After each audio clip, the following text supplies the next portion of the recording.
So with the Death Totem now in their hands and the Fire Totem locked up, I think we finally might have everything that we need to have a final. Welcome to the heart of the stories we tell. My name is Rob, and tonight I will be reviewing. I, Ava, episode 16 of season 3, Legends of Tomorrow.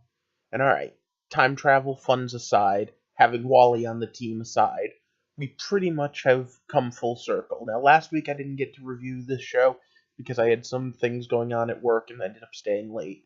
But I will say I'm a little disappointed my theory about the fire totem was off. And I'm not too sad because I have to admit, Heatwave is one of my favorite characters, and as such, giving him the power is kind of fun. And everything I hoped for it to be, it was in tonight's episode. So that alone gave this 2 thumbs up. But for those of you that don't know what I do here, I review stories as they come up. I do Throwback Thursdays every Thursday, and on Sundays, except this Sunday because it's a holiday, I do theory videos on how and why we tell stories. If that sounds interesting to you, click the subscribe button and join our little community. But right now, we're talking all about the Berlantiverse and the magic totems that make up the African Anansi tribe, and with it, the Legends of Tomorrow season that has been blown away. Like I said, I didn't review last week's episode because of being at work late, but I did enjoy it when I got to see it on In Demand. All in all, I'd say that this whole season has been building up rather well. However, this week, we take a little sidetrack. Before we deal with Mullis, we need to find out who Ava is. So once again, it's stop. Spoiler time. Ba-da-na-na. So for a time travel show, there wasn't actually a lot of time travel. What little bit there was relatively well done, though. I did like the ideas, but we're going to have to split up this a little bit.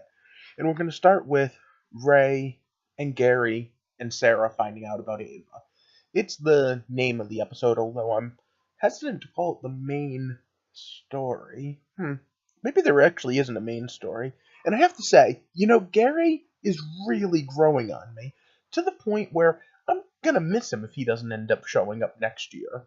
I'm sure Ava is gonna continue to play a big role, especially after this origin story, but I'm curious how the rest of the Time Bureau is going to do.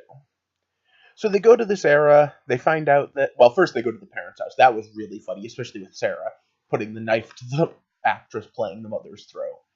And then they go to the future where she's a clone and literally the perfect woman. Ha ha ha. And I will just say, being in a place full of multiple copies of an ex girlfriend, I have to agree with Sarah. That would be a living hell. But either way, as they investigate, they find out more and more about who Ava is, and she has to come to terms with who she is as well. In fact, there's part of me that wonders exactly how all of this is going to play out in the future, but it was pretty funny, especially that it's not you, it's them, instead of it's not you, it's me.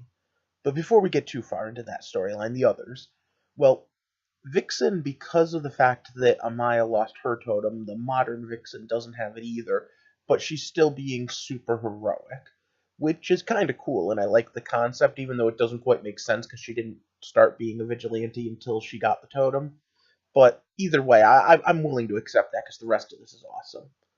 So, my favorite two members of the team to work together are, at the worst, two people to put together, let's be honest. Wally and Steele go together to just talk to the other Vixen.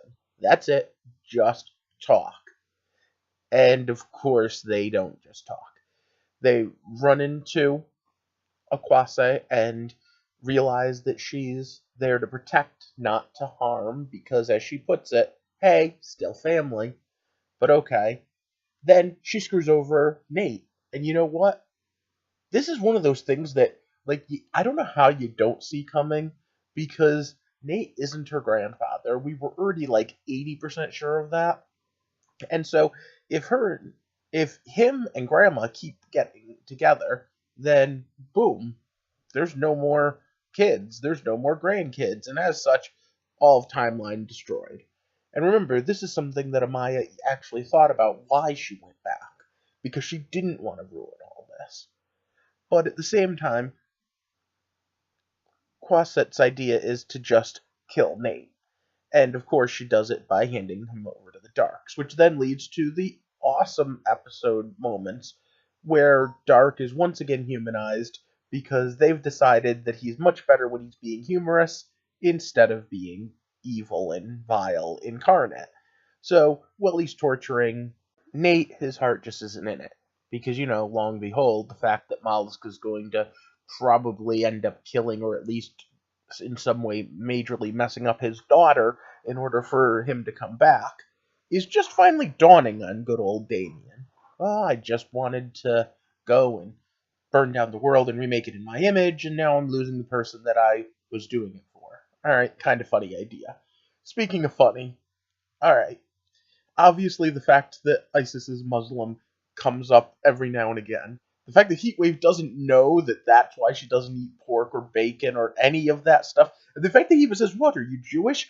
Oh my god. Like, just the pure hysterical, why don't you pay attention? But she's supposed to be training him to use his totem. But realistically, I kind of actually agree with him. He doesn't need help using the totem. He's a natural at it. And as much as I laugh about him lighting everything on fire, I loved when he called her a bitch and she's like, oh no you didn't. And then the real training started.